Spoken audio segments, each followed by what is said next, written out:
കൂട്ടുകാരെ എല്ലാവർക്കും സുഖമല്ലേ? അപ്പോൾ ഒരു ഇഡ്ഡലി കുട്ടുകത്തിൽ ഇതുപോലെ പയറുണ്ടല്ലോ അതിങ്ങനെ ചേർത്ത് കൊടുത്ത് പിന്നെ കുറച്ച് കടലപ്പരിപ്പും ചേർത്ത് കൊടുത്ത് ആവിയിൽ വേവിച്ച് നല്ല അടിപൊളി ഒരു ഐറ്റം ഉണ്ടാക്കിയെടുത്താലോ. നല്ല ടേസ്റ്റി ആയിട്ടുള്ള ഹെൽത്തി ആയിട്ടുള്ള ഒരു ഐറ്റമാണ്. അപ്പോൾ എങ്ങനെ ഉണ്ടാക്കുന്നതെന്ന് കണ്ടു നോക്കാം. അതിന് മുന്നേ ചാനൽ സബ്സ്ക്രൈബ് ചെയ്യാതെ ആരെങ്കിലും കാണുന്നുണ്ടെങ്കിൽ പ്ലീസ് സബ്സ്ക്രൈബ് ചെയ്തേക്കണേ.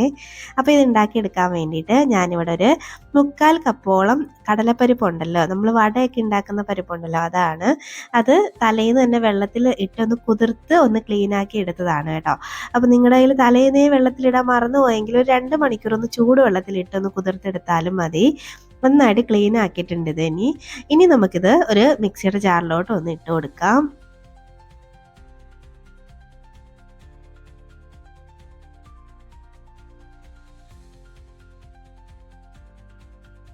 അപ്പോൾ അതാണ് ഞാൻ മിക്സിയുടെ ജാറിലോട്ടൊന്ന് ഇട്ട് കൊടുത്തിട്ടുണ്ട്. ഇനി ഇതിലേക്ക് എരിവിന് വേണ്ടിയിട്ട് ഒരു 2 വറ്റൽമുളക് ഞാൻ ചേർക്കുന്നുള്ളൂ. അപ്പോൾ നിങ്ങളുടെ എരിവിനനുസരിച്ച് കൂട്ടാട്ടോ. ഇനി അതൊന്ന് അരച്ചെടുക്കാം. ഇതുപോലെയാണ് ഒന്ന് അരച്ചെടുക്കേണ്ടത്. അപ്പോൾ കുറച്ച് തരിതരിപ്പായിട്ടാണ് ഒന്ന് അരച്ചെടുക്കേണ്ടത്. ഇനി നമുക്കിതങ്ങോട്ട് മാറ്റി വെക്കാം. ഇനി ഒരു ഇഡ്ഡലി കുട്ടവും ഒന്നെടുത്ത് അതിൽ കുറച്ച് വെള്ളം നിറച്ച് അതിൻ്റെ മേലത്തെ തട്ടൊന്നിട്ടിട്ടുണ്ട്. ഇനി അതിൻ്റെ 2 കുഴികളുള്ള തട്ടുണ്ടാവുമല്ലോ, അതിൽ ഒരെണ്ണം ആദ്യം വെക്കുക കേട്ടോ. അപ്പോൾ ഈ പാത്രത്തിൻ്റെ ഒരു രീതി കണ്ടിട്ട് ആരും ഇനി കമൻറ്റ് ഇടണ്ട. എനിക്ക് ഒരു അബദ്ധം പറ്റി ഈ പാത്രം ഇങ്ങനെ കരിഞ്ഞു പോയതാണ് കേട്ടോ. പിന്നെ എങ്ങനെ ക്ലീൻ ആക്കിയിട്ടും അത് പോയിട്ടില്ല. അപ്പോഴിതാണ്ടേ ഇതുപോലെ ഒരു തട്ടെടുത്ത് വെച്ചിട്ട് നമ്മൾ അരിഞ്ഞെടുത്ത പയറുണ്ടല്ലോ, ലോങ് ബീൻസ് എന്ന് പറയും. ഇത് നമ്മുടെ നീളം പയറുണ്ടല്ലോ അതാണ്. ഇതിന് പകരം ബീൻസിലും ഇത് ഉണ്ടാക്കിയെടുക്കാവേ. അപ്പോൾ അതാണ്ടേ അത് അങ്ങോട്ട് ഇട്ട് കൊടുക്കുന്നുണ്ട്. അപ്പോൾ ഈ പയറെടുത്ത് അതിനൊന്നും കണക്കൊന്നുമില്ല, നിങ്ങൾക്ക് ഇഷ്ടമുള്ള അത്രയും എടുക്കാം. അപ്പോൾ വീട്ടിലുള്ള ആൾക്കാരുടെ അളവിനനുസരിച്ചൊക്കെ എടുക്കാം കേട്ടോ. ഇനി ഇതിലേക്ക് നമുക്ക് അടുത്ത തട്ടും കൂടെ ഒന്ന് വെച്ച് കൊടുക്കാം. അപ്പോൾ ഞാൻ അടുത്ത തട്ടും കൂടെ വെച്ചിട്ടുണ്ട്. ഇനി ഇതിലേക്ക് നമ്മളിവിടെ അരച്ചെടുത്ത പരിപ്പുണ്ടല്ലോ അത് അങ്ങോട്ട് വെച്ച് കൊടുക്കാം. അത് ഓരോ കുഴികളിലുമായിട്ട് ഒന്ന് വെച്ച് കൊടുക്കുന്നുണ്ട് ഞാൻ. ഇതുപോലെ കുറച്ചെടുത്ത് ഇതുപോലെ ഒന്ന് ആക്കി കൊടുക്കുന്നുണ്ട്.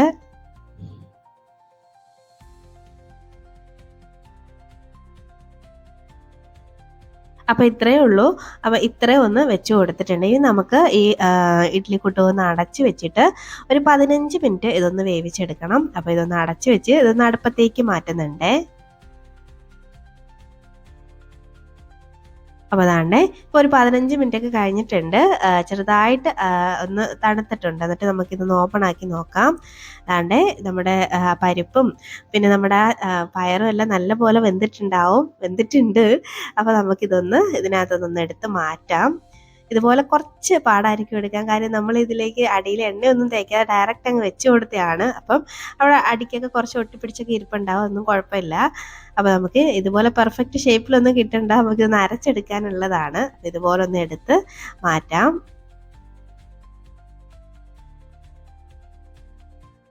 അപ്പോൾ ഇപ്പോഴും ഇത് ചൂടോടെ തന്നെയാണ് കേട്ടോ ഇരിക്കുന്നത്. അപ്പോൾ ഇതൊന്ന് തണുത്തതിന് ശേഷം ചെയ്യുന്നതാണ് കേട്ടോ നല്ലത്. എനിക്ക് ഡ്യൂട്ടിക്ക് പോകേണ്ടതുകൊണ്ട് സമയമില്ലാത്തതുകൊണ്ട് ചൂടോടെ തന്നെ അങ്ങ് എടുക്കുകയാണ്. അത് അങ്ങെടുത്ത് മാറ്റിയിട്ടുണ്ട്. ഇനി നമുക്ക് മറ്റേ പയറിൻ്റെ അവസ്ഥ എന്താണെന്ന് നോക്കാം. പയറും നല്ല പോലെ വെന്ത് കിട്ടിയിട്ടുണ്ട്. നന്നായിട്ട് ആ കളറൊക്കെ ഒന്ന് ചേഞ്ച് ആയിട്ട് നല്ല പോലെ ഒന്ന് വെന്ത് കിട്ടിയിട്ടുണ്ട്. അപ്പം നമുക്ക് ഇതെല്ലാം അങ്ങോട്ട് മാറ്റി വെക്കുന്നതാണ്. പയറ് കണ്ടോ നന്നായിട്ട് വെന്ത് വന്നിട്ടുണ്ട്. അപ്പോൾ ഇത് മാറ്റിയിട്ടുണ്ട്. ഇനി ആ മിക്സിയുടെ ജാറിലുള്ള ഐറ്റം നമുക്ക് നന്നായിട്ട് നരച്ചെടുത്ത് കൊണ്ടുവരാം. ഒരു 2 വട്ടം ഒരു പൾസ് മോഡിലിട്ടൊന്ന് കറക്കിയാൽ മതി കേട്ടോ. അത്രയും മതി. ഒരുപാട് കുഴഞ്ഞു പോകുന്ന രീതിയിൽ അരയ്ക്കണ്ട. അപ്പോൾ അതാണ്ട് ഇങ്ങനെയാണ് കിട്ടിയിട്ടുള്ളത്. നല്ലപോലെ തണുത്തിട്ടാണ് നിങ്ങൾ അരയ്ക്കുന്നതെങ്കിൽ നല്ലപോലെ സെപ്പറേറ്റ് ആയിട്ട് കിട്ടും കേട്ടോ. അപ്പോൾ ചെറിയ ചൂടുള്ളത് കൊണ്ടാണ് ഇങ്ങനെയുള്ളത്. അപ്പോൾ ഞാൻ പറഞ്ഞല്ലോ എനിക്ക് സമയമില്ല, അതുകൊണ്ട് പെട്ടെന്ന് ഉണ്ടാക്കുകയാണ്. എന്നാലും കുഴപ്പമില്ല, നമുക്കിതിങ്ങനെ വഴറ്റിയെടുക്കുമ്പോഴത്തേനും അങ്ങ് റെഡി ആയിക്കോളും കേട്ടോ. അപ്പം ഒരു പാൻ ഒന്ന് അടുപ്പത്തേക്ക് വെച്ചിട്ടുണ്ട്. അതിലേക്ക് കുറച്ച് ഓയിൽ ചേർത്ത് കൊടുക്കാം. വെളിച്ചെണ്ണയാണ് കേട്ടോ എടുത്തേക്കുന്നത്. ഒരു 2-3 ടേബിൾ സ്പൂണോളം ചേർത്തിട്ടുണ്ട്. ഇനി അതിലേക്ക് കുറച്ച് ചെറിയ ജീരകം ഒരു 3/4 ടീസ്പൂണൊക്കെ ഉണ്ടാവുള്ളൂ, അത് ചേർത്തിട്ടുണ്ട്. അതൊന്ന് മൂത്ത് വരുമ്പോഴേക്കും ഇനി ഇതിലേക്ക് നമ്മൾ അരച്ച് വെച്ചേക്കുന്ന നമ്മുടെ പരിപ്പുണ്ടല്ലോ അത് ചേർത്ത് കൊടുക്കാം. അപ്പോൾ നമ്മൾ ചൂടാറിയിട്ട് അരച്ച് കഴിഞ്ഞാൽ കുറച്ചും കൂടെ സെപ്പറേറ്റ് ആയിട്ട് കിട്ടും. ഇനിയിപ്പോൾ ഇങ്ങനെ കട്ടയായിട്ട് കിട്ടിയാൽ വിഷമിക്കണ്ട, നമ്മൾ ഇതുപോലെ വഴറ്റി എടുക്കുമ്പോഴേക്കും ഇതങ്ങ് സെപ്പറേറ്റ് ആയിക്കോളും കേട്ടോ.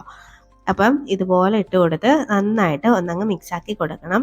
നല്ല പോലെ ഒന്ന് മിക്സാക്കി എണ്ണയിലിട്ട് നല്ല പോലെ വഴറ്റിയെടുക്കണം. അപ്പോഴേക്കും ഈ കട്ടകളൊക്കെ ഒന്ന് ഉടഞ്ഞ് ഇതൊക്കെ ഒന്ന് നന്നായിട്ടൊന്ന് റെഡി ആയിട്ട് കിട്ടും. അപ്പോൾ നല്ല പോലെ ഇതുപോലെ ഇടയ്ക്ക് ആ സ്പൂൺ വെച്ചിട്ട് കട്ടകളൊക്കെ വേണമെങ്കിൽ ഒന്ന് ഉടച്ചു കൊടുക്കാം.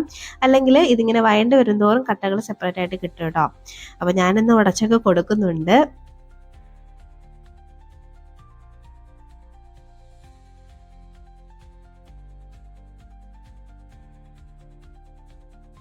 അപ്പോൾ ഒരുപാട് വലിയ കട്ടകളൊക്കെ കിടക്കുന്നെങ്കിൽ ജസ്റ്റ് ഒന്ന് ഉടച്ചിങ്ങനെ കൊടുത്താൽ മതിയാവും.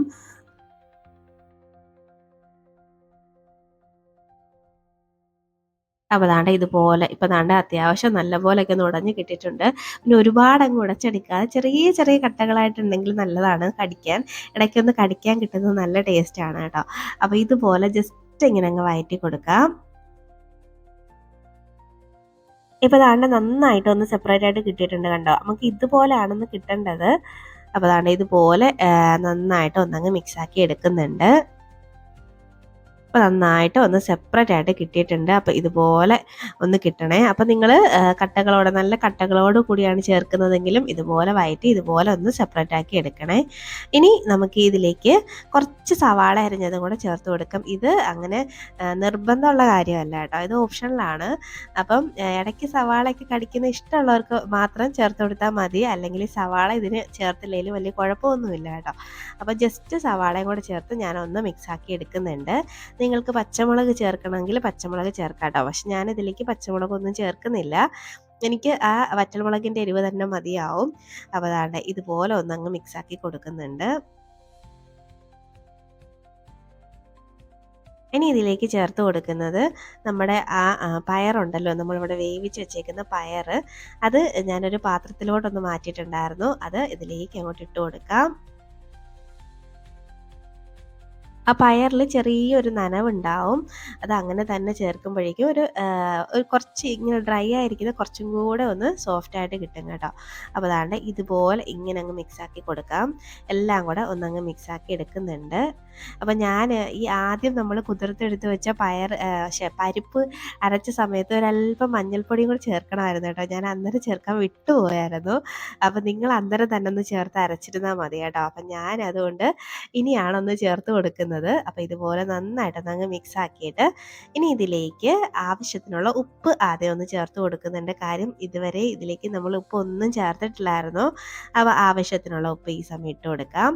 ഇനി ഇതിലേക്ക് ഒരു ടീസ്പൂണൊക്കെ മുളക് പൊടി ചേർത്ത് കൊടുക്കുന്നുണ്ട്. അത് കാശ്മീരി ചില്ലിയാണ് കേട്ടോ, ചെറിയൊരു കളർ കിട്ടാൻ വേണ്ടിയിട്ട് മാത്രമാണ്. അപ്പോൾ അതങ്ങോട്ട് ചേർത്ത് കൊടുക്കാം.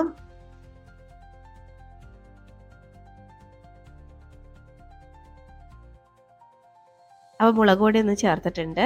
ഒരു ടീസ്പൂണൊന്നും ഇല്ല, ഒരു 3/4 ടീസ്പൂണൊക്കെ ചേർത്തിട്ടുള്ളൂ. ഇനി ഇതിലേക്ക് ഒരു 1/4 ടീസ്പൂൺ മഞ്ഞൾപ്പൊടി അതും കൂടെ ഞാൻ ചേർത്ത് കൊടുക്കുകയാണ് കേട്ടോ. അപ്പം ഇനി നല്ല പോലെ ഒന്ന് മിക്സാക്കി എടുക്കാം, നന്നായിട്ട് മിക്സാക്കി കൊടുക്കാം.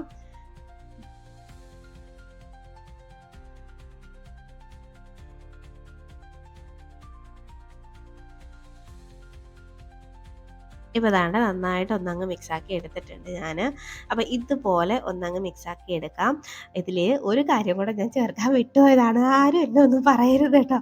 പല കാര്യങ്ങളും ചിലപ്പോൾ മറന്നു പോകും. കുക്ക് ചെയ്തുകൊണ്ടിരിക്കുമ്പോഴായിരിക്കും പെട്ടെന്ന് ഓർമ്മ വരുന്നത്, അയ്യോ അത് ചേർത്തില്ലല്ലോ ഇത് ചേർത്തില്ലല്ലോ എന്നൊക്കെ. അപ്പോൾ കുറച്ച് കറിവേപ്പില ചേർക്കണമായിരുന്നു. ആദ്യം എണ്ണ ഒഴിച്ചിട്ട് നമ്മൾ പിന്നെ ചെറിയ ജീരകമൊക്കെ ഇട്ടില്ലേ, ആ ഒരു സമയം തന്നെ അങ്ങ് ചേർത്തോളൂ കേട്ടോ. അപ്പം ഞാൻ അന്നേരം ചേർക്കാൻ അങ്ങ് വിട്ടുപോയതാണ്. അതുകൊണ്ട് ഈ സമയം ചേർക്കുകയാണ് കേട്ടോ. ഈ ഡ്യൂട്ടിക്ക് പോകുന്ന സമയത്തൊക്കെ പെട്ടെന്ന് വെപ്രാളത്തിന് ഉണ്ടാക്കുന്നതാണ്. അപ്പം പെട്ടെന്ന് അങ്ങനെ ചിലപ്പോൾ പിന്നായിരിക്കും ഓർക്കുന്നത്, അയ്യോ അത് ചേർത്തില്ലല്ലോ ഇത് ചേർത്തില്ലല്ലോ എന്നൊക്കെ. അപ്പോൾ കുറച്ച് കറിവേപ്പിലയും കൂടെ ഒന്ന് വാഷ് ചെയ്ത് ഒന്ന് ചേർത്ത് കൊടുക്കുന്നുണ്ട്. ചേർത്തിട്ട് നന്നായിട്ട് മിക്സാക്കി എടുത്തു കഴിഞ്ഞാൽ നല്ല ടേസ്റ്റി ആയിട്ടുള്ള അടിപൊളി ഒരു റെസിപ്പിയാണ് കേട്ടോ ഇത്. തമിഴ്നാട്ടിലൊക്കെ സ്ഥിരമായിട്ട് ഉണ്ടാക്കുന്ന ഒരു ഐറ്റമാണ്. അവർ പരിപ്പുസിലി എന്നാണ് പറയുന്നത് ഇതിന് കേട്ടോ. അത് പക്ഷേ അതിലും കുറച്ചും കൂടെ മാറ്റം വരുത്തിയാണ് ഞാൻ ഉണ്ടാക്കിയേക്കുന്നത്. അവരിതിലേക്ക് ചെറുപയർ പരിപ്പൊക്കെ ചേർത്താണ് ഉണ്ടാക്കുന്നത്. പക്ഷെ ഞാനിതിലേക്ക് അതൊന്നും ചേർത്തിട്ടില്ല. അപ്പം നമ്മൾ ടേസ്റ്റി ആയിട്ടുള്ള പരിപ്പുസിലി ഇവിടെ റെഡി ആയിട്ടുണ്ട് കണ്ടോ. ഇത് ചോറിൻ്റെ കൂടെയോ കഞ്ഞിൻ്റെ കൂടെയോ ചപ്പാത്തിൻ്റെ കൂടെയോ ഒക്കെ പോകും. നല്ല ഹെൽത്തിയാണ്, നല്ല ടേസ്റ്റിയുമാണ്. അപ്പോൾ അതാണ്ട് നമ്മുടെ അടിപൊളി ടേസ്റ്റി ആയിട്ടുള്ള ഒരു ഐറ്റം റെഡി ആയിട്ട് ആയിട്ടുണ്ട്. അപ്പം നിങ്ങൾ എന്തായാലും ഇതുപോലെ ഉണ്ടാക്കി നോക്കിയിട്ടില്ലെങ്കിൽ ഉറപ്പായിട്ട് ഉണ്ടാക്കി നോക്കിക്കോളൂ. നിങ്ങൾക്ക് ചോറിൻ്റെ കൂടെ അല്ല, ഇത് തനിയെ ഇങ്ങനെ എടുത്ത് കഴിക്കാനും ഇഷ്ടമാവും കേട്ടോ. എല്ലാവർക്കും ഇഷ്ടമാവും.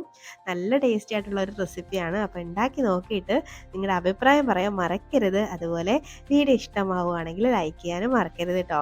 അപ്പോൾ ഇനിയൊരു റെസിപ്പിയുമായിട്ട് നമുക്ക് വീണ്ടും കാണാം. അതുവരേക്കും bye bye. Thanks for watching.